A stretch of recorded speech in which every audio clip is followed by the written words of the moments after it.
Well, good morning everybody. I'm Gary from Lantana Removal, Queensland. Thank you for joining us this morning. Oh, sorry guys, I undid the wrong thing then. I was trying something else.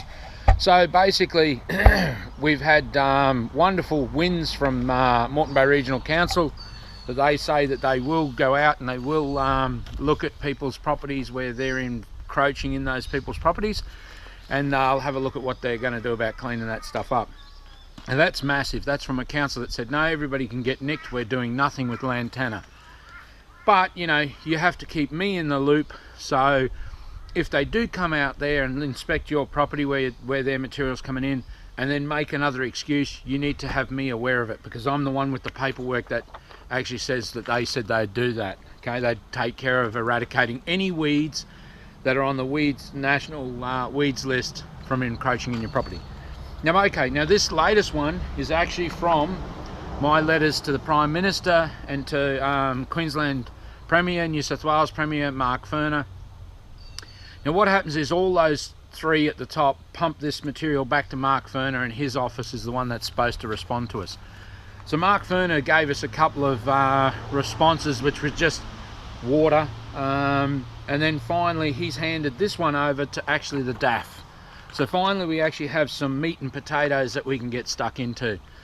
Now, your government acts illegally by ignoring the fact that the councils are not following their duty of care obligations under the law. So this says that I'm overstating the requirements under the Biosecurity Act. So I've highlighted the things. I'm good on the wind's blowing a bit here. Highlighted the things here that we really want to take advantage of. There is no absolute requirement in the Biosecurity Act for a person to eradicate Lantana. We'll deal with that beauty in a little while. Oh, thank you very much. General biosecurity obligations is the basis for Lantana and all other weed management in Queensland as described below for Lantana. Okay, so basically the Act says, and they go right through it here, saying that there's no wording for eradication in Lantana. We don't need the wording for eradication because that's only a play on words that they're playing with. What actually happens is you have an obligation to not allow that material to leave your property, okay? You cannot allow that material to be released to the environment. Now, okay, water is the biggest spreader of this weeds, okay, and we've covered that enough. I have huge amounts of video footage of this material being washed downhill and how it propagates as it moves across the surface. So the government has omitted those things from their documentation, okay, for the reason because they hold all the high country. They often hold property that is above us and infesting us coming down slope. So it's in their interest to try to pretend that water doesn't move this material. But I have enough conversations where I've actually been dealing with the Department of Resources. What? Department of Resources and Mines and whatnot. Natural Resources, Mines and Energy. Where they openly admit that they're well and truly aware of how this material is spread by water. Okay. The way that they prefer to say this material is spread, they prefer to say it's by birds. Okay, so they're saying in 10 years, this material went from 5 million hectares under the most managed operational schemes that this country has ever seen. That's what the state government and the Prime Minister's office said. We are wonderful, and we spent all this money on writing books and manuals, and we doubled the material, and it's spread by birds. Now, I've spent 40 years playing in this material, eradicating it and dealing with it, and you end up, mate, I've never seen a flock of birds like that. Just go back to what they have said is the cause of the spread of this material, okay? Even if you throw in there a few wallabies or a few things ran through the bush, which doesn't happen, because there's not the tracks through serious Lantana like that, but even if you did, how would you go from 5 million hectares to 10 million hectares in 10 years if birds were the means of transportation of this material? It's a lie. Water moves this material. It's the greatest spreader of this material. But if they admit that, which they can't deny it. There's too much proof of that. If they're scientists, and they've paid their scientists a lot of money to tell them what they want to hear, if their scientists tell them that it's only birds moving it, well, you show me where those flocks of birds were. And you start putting numbers down to how those birds moved 5 million hectares, an increase to 5 million hectares. Okay, so you cannot release this to the environment. So explain to me, how is the council stopping this material from expanding? And then how are they stopping it from releasing to the environment? They're not. They're completely negligent in their duty of care obligations. Interestingly, down the next slide of that, also the person has an obligation to prevent or minimize adverse effects on a biosecurity considerations of the persons dealing with lantana or a carrier of lantana or their carrying out of the activity, and to minimize the likelihood of causing a biosecurity event, or to limit the consequences of a biosecurity event caused by dealing with lantana or carrier of lantana or their carrying out the activity. Okay, not to do or omit to do any something if a person knows or ought to reasonably to know that doing or omitting to do the thing may exacerbate the adverse effects or potential adverse effects of lantana. So, you know, the carrier of lantana or activity on a biosecurity consideration, the economy, the environment, human health and social amenity. That whole thing there, how are the councils doing what they're doing? You know, they couldn't have given me better material if I had written it. So the councils have all this material expanding every single year on the footpaths for the last 20 years. Even though these laws were only secretly changed in the last 12 to 18 months, from when they were first come up with to when they actually made it to law, when they actually became relevant, and then they said, well, now it's low risk, so we definitely don't have to do anything with it because it's too big a problem for us. They don't, this does not protect you when they take you to court. And that's another lie. The councils say that they have never prosecuted anybody. That's what Morton says. I have people coming to me all the time saying that we were threatened with this, and others that have said they have been prosecuted, but I didn't keep their details at that level. I totally go against what they say as the fact there in relation to the people being either prosecuted or having been handed large notices that if they don't comply, they're going to be fined this amount of money, and then the council will do the work.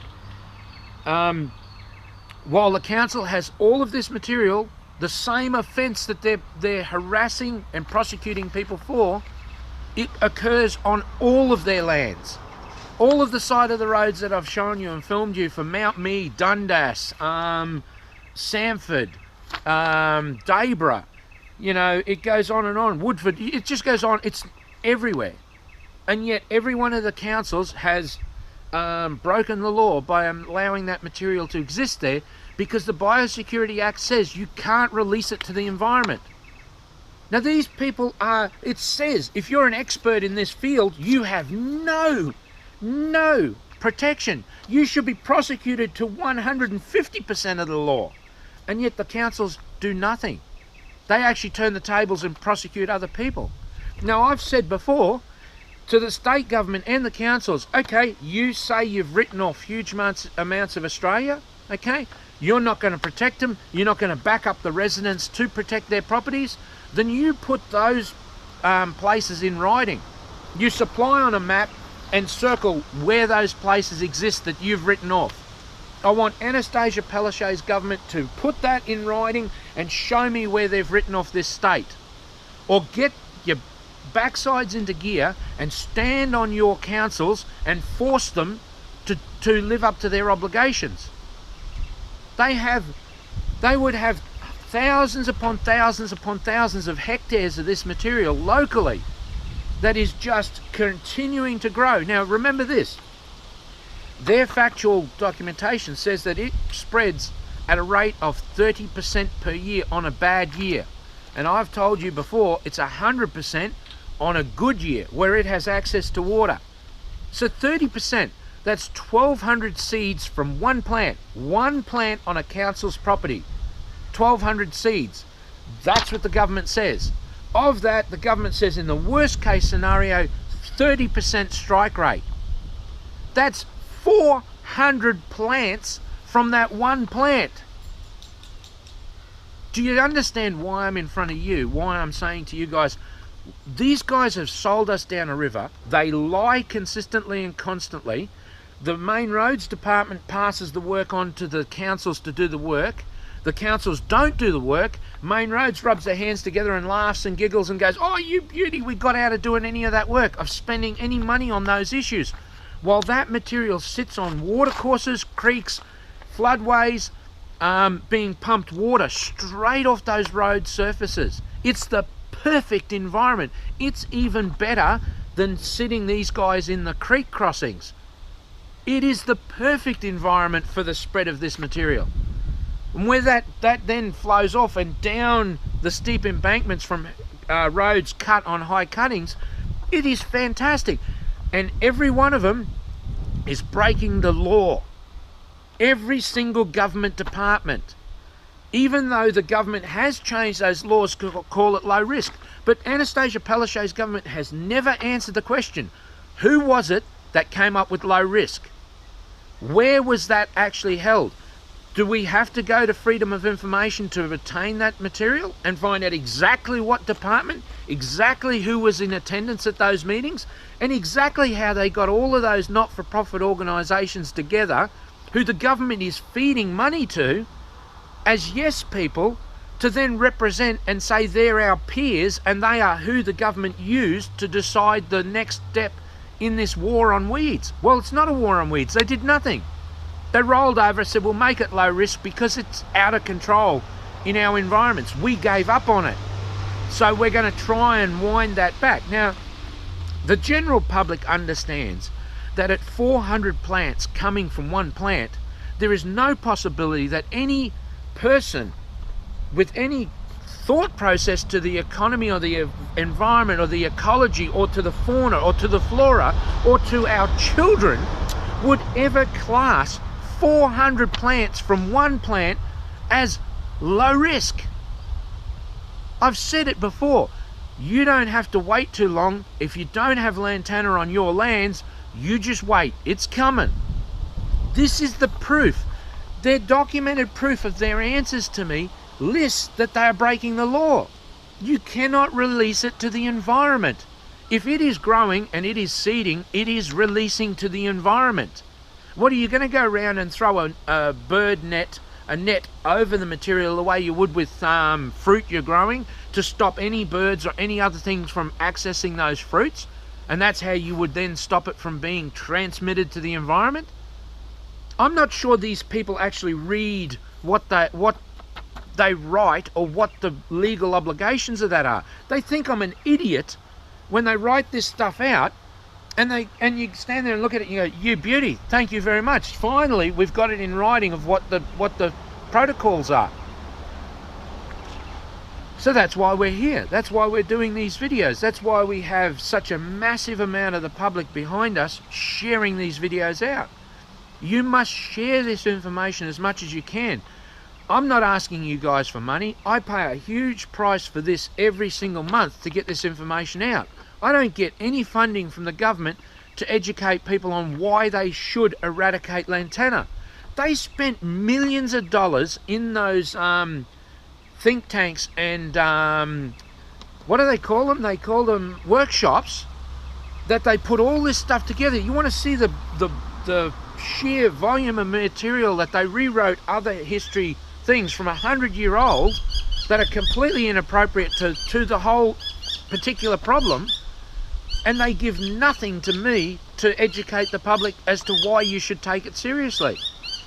And to be honest, we've got to educate the councils to live up to their legal obligations. And before the councils start saying to you, or anybody feels sorry for the councils, okay, and say, well, we've got no money for this, they created this problem. They, as professionals, for the last 100 years have known the problems with this material. These laws only changed in the last 18 months, okay? And they've collected the rates and the money for weed control all the way through. They've never not collected that money, but they've stopped doing all this work 20, 30 years ago. That's why we have the issues that we have today. So you need to stand on your local councils, because all of them, I've got people from New South Wales. Andrew Drain, you know, got prosecuted by the councils for clearing Lantana off his land because the council secretly changed the classification to E4 or A4, E4 I think it was. And the general public is supposed to know these things exist. And they prosecuted him as a professional that should have known better. Yet those councils, that council has done none of this works. They still have lantana growing all over the place. But they have such a complex system in place, all councils, of telling people lies and saying, well, it's low risk now, we don't have to worry about it. No, actually, that does not work. It's actually not allowed to be released to the environment. Now, I'm calling on them, if they want to change that law, have a crack at it. Have a crack at it.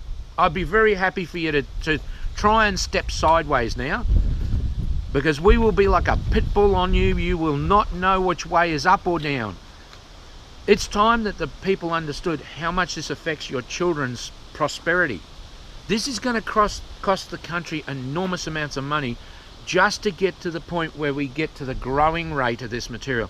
Nothing less is ever going to be acceptable. This is a cancer consuming the host. The host has got to be able to feed the nation. We have serious problems pouring out of national parks. All of these organisations, national parks, state forests, SEQ water, main roads, councils, every one of these government departments are in breach of the law. Now, I have made an official complaint of the Attorney General's office in relation to specific councils locally, which won't be attained. They will not be able to do anything with the material that now exists as to them breaching the laws, okay? Once we get those councils, which we will get them, then we will have all councils will be under that exact same law. So the state government has an opportunity, and the federal government has an opportunity now to step up, put the funding on the table, put us in charge of overseeing the councils, and we will go after this material and meet the growth rate of this material. Anything less than that, we'll see us at the elections. You have more hope of stopping the tide coming in than you do of stopping public opinion.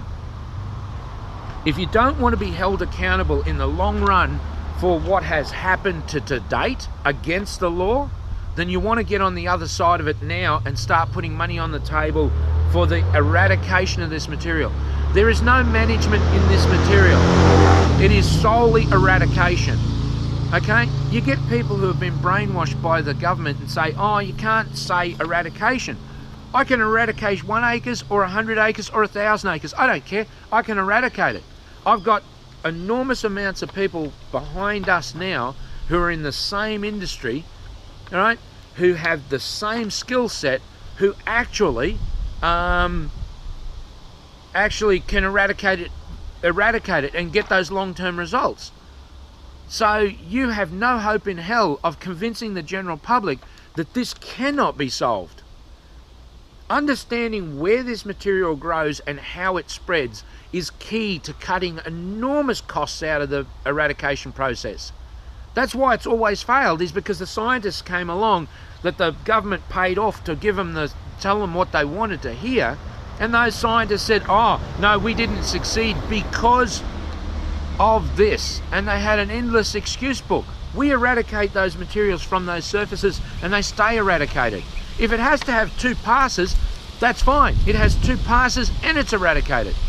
But the material must be eradicated. Management is not an issue, cannot be even thought about. The prices fall absolutely ridiculously once you are out there eradicating lantana, because you then are eradicating other weeds as you're moving across those surfaces. We are never going to set up a national works program where we go through and we specifically take one weed.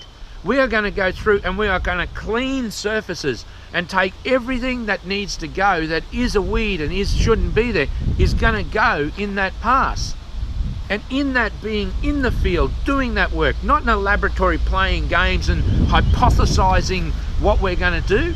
These jokes like this weeds conference garbage, that's costing us a fortune and is propped up by the chemical companies. It's absolutely ridiculous. Biological controls have done nothing, and they've stalled this out for 20 years. It's a joke. It's costing us a fortune and doubled the amount of material. If you had any success, that figure could not be double. But double is not what I'm scared of. Double is not where our future is. We are looking at, in good conditions, or where this material has access to water, you're talking about 60% upwards, 60 to 100% expansion rate on this material, where it has access to water. Think about that. Even if we round it and say 60%, 600 plants per plant, okay? Yeah, that's an increase from 400 plants per plant in bad conditions. No, you're not hearing me. Where this material has access to water, it will seed and flower all year round. If it has the right cycle of moisture and water being fed to it over a cycle, it could flower every month. It could seed every month. Even if you just said it can seed every 6 months. Because see, I keep going back to really easy ones to live with, not going, well, let's stay with 12 months. 6 months at 600 plants per plant. Do you see what the mathematics is? That's how you got doubled in 10 years.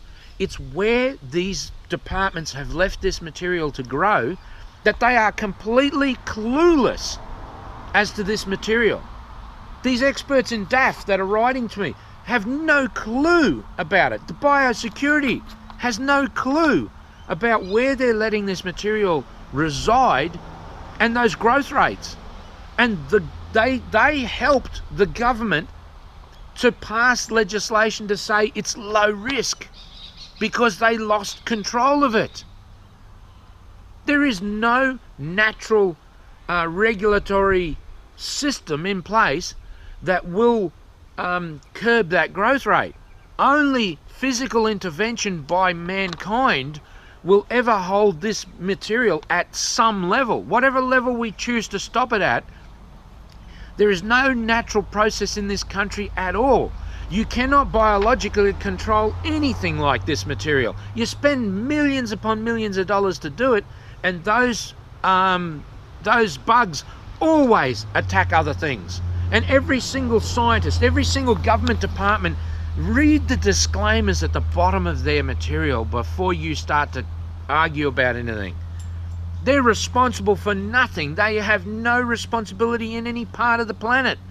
And yet, they hold us up saying, oh, maybe something might be... We're pretty excited by some rusts. Oh, give me a break. You haven't done anything with the system. You doubled it in 10 years of the funds being given to these people.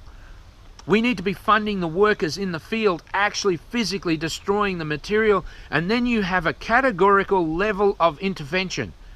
You can say we moved 100 million tons of this material per year. Whatever the figure is. It might be 100,000 cubic meters. It might be 1 million cubic meters. You will have a definable number and a definable process of how effective you've been. You must kick the legs out from under this material where it's residing with access to water. First off, high country has to go. Cannot be allowed to flood down anymore by water. The national parks and wildlife, with how bad they are in infesting every farmer, every single property along their borders, and then purchasing those properties around them to push those boundaries back. The general public has to understand that. They have to understand every time those people light a fire and then they backburn to the fire, they kill every single animal within that catchment area. And everybody shuts their mouth about it and says it's cool. The millions upon millions of tons of toxic minerals put into the atmosphere, the black carbon put into the atmosphere, is absolutely catastrophic to our environment, to our global warming. And these people continue to do it every single year. And every single year, their national parks have gotten worse. For 160 years, they've gotten worse. There's not one place that these people have won the battle in any shape or form. And yet people keep going, yeah, but it's okay. Oh, the greenies are beating their chest going, yeah, but they just expand. So holding those containment lines, if it wasn't for the farmers surrounding those national parks and other private people that hold those boundaries, that material would be hundreds of kilometres further down the road than what it currently is, and it's only being held there by those people around the perimeter. And yet those people suffer huge losses for stock and other animals through the vermin coming out of those national parks. We can't keep being nice about this. The government wants to kick us out of those national parks because they want to cover up the extent of this material. We need to cut a 200-metre perimeter around those national parks. The national parks need to supply a 200-metre buffer zone all the way inside their borders, all the way around their lands. They must do that. That's their legal obligation to contain the material. And then what they do on their own lands, let them suffer it out themselves, because they do not want to spend any money on actual fixing the problem. They just keep burning and killing the wildlife, and nobody says a word around it. You guys go and contribute to the World Wildlife Fund. What a bunch of deadbeats those people are. Not one word has been said about the amount of animals killed in those fires and the back burning in those fires and the decimation of our forests. Not one word, and yet people give those people money. It's only farmers kill animals. It's only farmers are responsible for the degradation of our lands. That's why you'll find on my Facebook page, Lantana Removal Queensland, you'll find a lot of videos now that I've put down from YouTube which are all about soil health, all about biological soil health, subsoil life. That's what these guys all kill with their poisons. Okay? The same subsoil life that you must have for plants to regrow, they've just decimated. This policy of slash it and then paint it and poison the mycorrhizal fungi subsoil life decimates the whole population. You've got places at the back of Mount Cootha that look like a desert from 6 to 12 months ago. Just a desert. Nothing's, even the trees have been stunted. And these people have no responsibility in any part of this, because it's government run. Land care procedures. Yeah, let's poison them. Let's cut it down and then poison the stumps, and it has no problem to the rest of the environment. And you go and have a look at that. But when you ask these people to allow you to see the work they do, they get really nasty. Okay, so poisons keep weakening the system. Fire keeps weakening the system. It keeps on damaging. Okay, but do they back it up and then keep that material out of there? No, they just let it regrow. And in another 2 years, they put another fire through there and kill all the animals again. I'm telling you, in this country, the amount of extinctions in animals that are directly related to these processes, you could not calculate how many we've lost in the last 50 years because of these processes. Every single one of them, whether it be national parks or it be Southeast Queensland water where they border each other at Dundas, the levels of infestation in the creeks, in the forestry there, is insane. The whole places are infested and flowing further downstream. All of those catchments, all the way flowing downstream, infecting every other land around there. And then they buy the property below them and people go, wow, isn't that great? There are houses on those properties where they've resumed that land that you can't even see the house. That's in 3 months. 3 months of driving past that and the house has been consumed. And these guys are saying, no, there's no foul, it's okay. You're misrepresenting the facts. I offered to show these people firsthand and try to get the funding for this sort of works quietly. And they went, nah, we don't have to do that because it's too big a problem. We can't imagine a workforce that could actually do that work. You know, creating a workforce that then draws the public in, educates the public on how to identify this material and then how to go after it. Ideally, you'd have crack teams like us, which would remove the material and then help the people to understand how to rehabilitate the areas. So once we would remove the big mass, They would then just do all the mop up, and it would cut costs immensely, but it would draw the public into understanding we can bring our animals back if we bring our ecology back.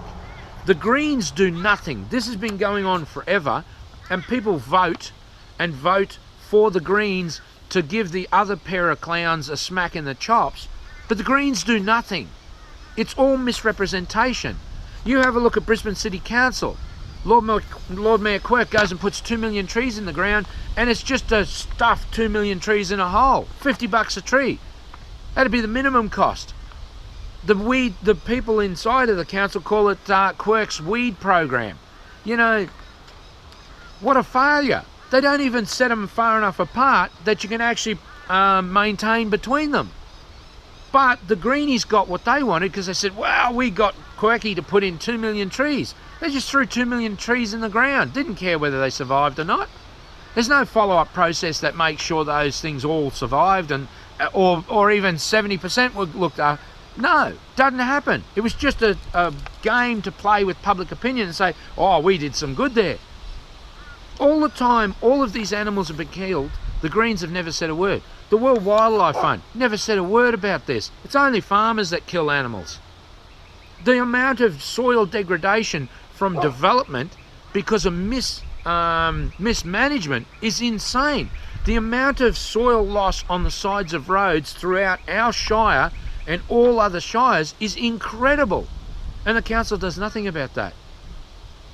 The amount of money, and it's in billions upon billions of dollars we spend Australia-wide on pumping out the stormwater systems with enormously expensive trucks, that the soil should have never ended up in there in the first place. Instead of them putting some of that money into our controls and our growing the grasses back, they all say, well, there's no money for this weeds management. Yet the weeds management, the management of those surfaces, automatically puts you in a proactive state that it saves money. The floods aren't as severe. There isn't so much crap being washed down the watercourses that cost us billions of dollars in flood damage, that floods that they said could never happen after they built Wivenhoe, that destroyed all the ferry terminals from the raft of material that came downstream because there's no money to do the works that needs to be done. We keep listening to their lies and their misrepresentation that those works programs need to be done anyway for the main roads to meet their obligations. Why aren't we being paid to do those works? You go along those surfaces, you clean these weeds which must be cleaned out, and you maintain the surfaces and stop the weeds from coming back. Any single person in this country that owns a property knows if you don't maintain that grassed area, if you don't maintain your property, weeds come. And weeds are hard to control. Yet just in the act of mowing that and keeping it healthy and vital, the weeds don't get a leg in. Then why are we having these arguments? Because they try and misrepresent the facts. The government needs to change their course of thinking, get on board and join up forces and go, okay, look, let's stop arguing. Let's just go start doing this work. I understand how the government and the scientists got together and looked at the problem and went, oh my God, it's too big for us to ever reach it. And all problems in life are like that.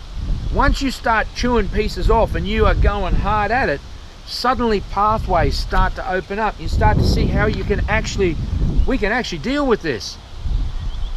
You can't sit on a fence and allow this material to take over. It's a cancer. You turn your back on cancer, you are going to have a very bad day. And that's where we are. We are desperately trying to get the lies off the table, get people to see the real story. Tell me, under this policy from the Biosecurity Act, from your government's response, what was the future? They've admitted the councils are doing nothing. They say the councils can do nothing because they've structured these things that way that they can get away with it. But what was the future? Eventually this material at those growth rates that I explained to you, and they are perfectly okay growth rates, they've even been down-tuned so nobody can argue with them, are insanely dangerous. then what was the future going to be? Every single state government gave up on it. Federal government gave up on it. Federal government's responsible for the whole policy above this. Federal government should be contacting us and having us as consultants and then setting these programs in place. We should be administering these programs over the councils as the minimum standard tomorrow. They let these councils do it for 30 years. And what? They're telling me that my telling them 9 months ago was the first they ever realised this was so far out of control? Then why did the state government change the laws to try and make this sort of legal? Right? To muddy the waters even more. They did that. Why did they do that if they didn't realise the problem was as bad as what it is? These are the experts in these fields. They don't have anywhere to hide. They understand how bad these things are. When you start talking on a personal level to these people in government and power, you start to find that these people admit, yes, we know it's so bad, and we know it's so bad for our children. What was the government going to do? They were going to wait until it was that big a problem, right? And our land property values, which are now falling like that. There are properties being sold for half of what the property's worth because of the infestation levels. You're saying to people, this property's a beautiful property, but you got a $20,000 problem. You got a $100,000 problem. You want to see people's faces when they start to realise that's the level of the problem they got. And they were infested by the council. They were infested by other people. They were just infested when they bought the property. And they spent all the money they saved on the property on doing a new kitchen, on doing a new bathroom. This cancer keeps growing. No matter what you do, unless you're attacking it and eradicating it, this material is growing. Unless you've got hundreds of thousands of dollars to buy equipment, don't buy properties with infestations. And then you still don't have the skill set to eradicate the material. People need to take very strong, hard looks at their choices and decide, do I buy a property or don't I? Anyway, look, I'm Gary. I thank you so much for taking the time to watch these videos. I'm sorry they're so long, but they are very, very important. Anyway, Lantana Removal Queensland on Facebook, lantanaremovalqueensland.com.au, and 0449 986 880. It's too expensive not to deal with lantana, I can tell you that now. If you think the price of dealing with it is a lot, then the price of not dealing with it is even more. So, talk to you soon. Thank you very much. Bye-bye. Hey everybody, I'm Gary from Lantana Removal Queensland. Thank you very much for having watched that video. Please like our videos, please share them, please share our information. We work out of Narangba and we eradicate lantana and have done for 40 years. Okay, my phone number is 0449 986 880. And you can check us out on Facebook at Lantana Removal Queensland and on our website at www.lantanaremovalqueensland.com.au. Thank you very much for popping in. Catch you later.